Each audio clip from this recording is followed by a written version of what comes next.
Brant Bjork and I, we were in a band together called Blacklist Heroes that was just Black Sabbath medleys.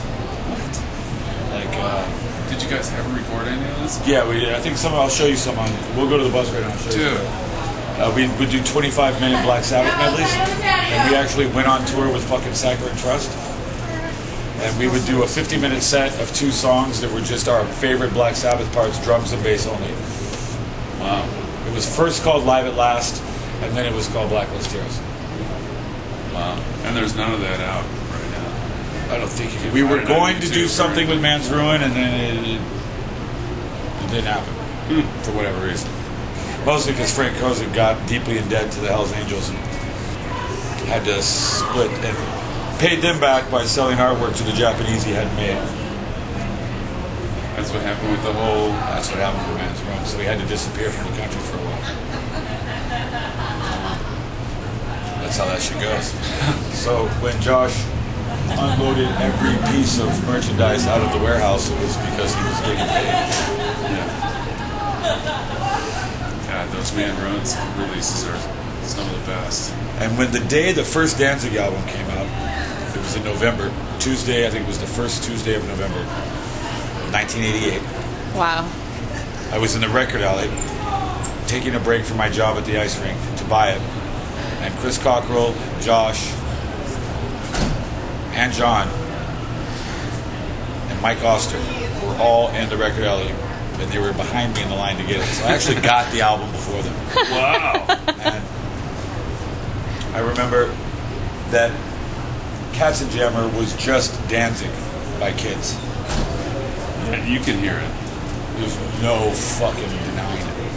But I also think it's an interesting insight into the true lineage, into the true chronological development. It might be regarded that it started with an obsession with the Misfits, but that's not nearly the truth. I don't believe any one of them had ever listened to the Misfits at that point. It started with Danzig. And then from their love of Danzig, it went retroactively back into the Misfits. Right. And then re-influenced them in reverse. That's how my fan... That's how a lot of things go. That's how a lot of things go. Which isn't a bad thing. It's a good thing. But it's a true thing. You can hear a lot of Danzig in the whole... Brant Bjork had never fucking skateboarded in his life. Ever. Ever. He was a tennis player when we were kids. So if you want an image of Brant Bjork, let's say Brant Bjork, 8th grade, 1985, 86, he would be walking around in a pair of Lecoq Sportif white shoes with ankle socks and a pair of extra short head tennis shorts with a Lecoq Sportif tennis polo and a sweater draped over his shoulders and one loop tied. Perfect. Like straight out of the frat house of fucking Animal House. A far cry from the punker that he appears to be. I'll tell you all the reality. And I have a lot of rad recordings too. I have the very Sons of Kyuss, the very Katzenjammer show ever on video. Wow. In Mario Lolly's garage. And John Garcia's his head in buckets of water to make it look wet. And he was obsessed with the Cult. He didn't know anything about Danzig. He didn't give a fuck about Danzig. There is a parallel there. Oh, there's a great dude. The Cult Electric's one of the fucking... Dude. I defy anyone. And it's also what gives him his weird musicality. Because Ian Astbury can't sing, but he tries to, and that's what makes it cool. I don't think John can really sing, personally, but he's a frontman. He's not a singer. He's not trying to be. But he's still musical, which makes it genius. Have you ever seen that video of him? Those dudes are talking, and there's somebody must be pissing him off, and he takes the microphone and he throws it, and it fucking hits this dude in the head like that, and then John gets the cable, and as soon as the dude looks up, he throws it again and hits him one more time in the head. It's fucking amazing. Nice aim. This is on YouTube? It's on a video. I mean, I have a copy of it. I don't know if it's on YouTube yet. I'll make a disc for you. I'll make like a compilation disc of a lot of the shit I have, because I have the best version of the last time Brant ever played with the band. I played at that show. I played flute with Soda Quartet. It was Custom to Nothing, Family Butcher, Soda Quartet, and then Kyuss. And I picked Brant up from the airport that day, and I picked him up in the morning, and he had fucking dreads, and they just got off tour with from Australia with Metallica, and I knew immediately something was wrong with him.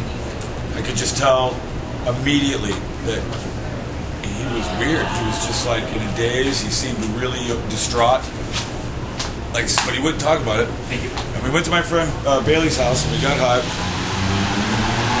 And then I went to Circle K, and when I came back, his head was shaved. Which is a drastic thing to do out of the blue like that for no reason. You know what I mean? That is very That's drastic. normally a bad sign. You know what I mean? Right. It's like you're trying to change shit. So I was like, okay.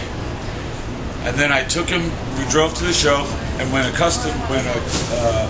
Family Butcher, which was this dude John Summers, this fucking icon of the desert, it was a skinhead punk band. He stood right in the front watching him, and I could just see the punk rock guilt washing over him. I could just see it. And he had this traumatized look in his face, dude. He was like 1,000-yard stare. And then he played the show. We went back to my friend's house and partied, and he suddenly seemed totally awesome and relaxed. Like something, he had resolved something on the drive after the show. And the next morning he quit. Wow. Lived in his fucking truck in Santa Cruz for a while. You came to terms with leaving. He decided that he had this weird punk rock guilt, and he fucking deceived himself, I think. He felt like he sold out. He's like, yeah, dude, and which is retarded, because the only thing that's selling out is making the record you're told to make. And that's Right. it. That's it. Right. That's it. Everything else is ours anyway. Mm-hmm. It's not selling out. As long as you don't lie, you're not selling out. Right. But he didn't believe that. And when Alfredo joined the band, it was so fucking huge in our desert world because he was in Sort of Quartet, which is actually considered the standard bearer, not Kyuss.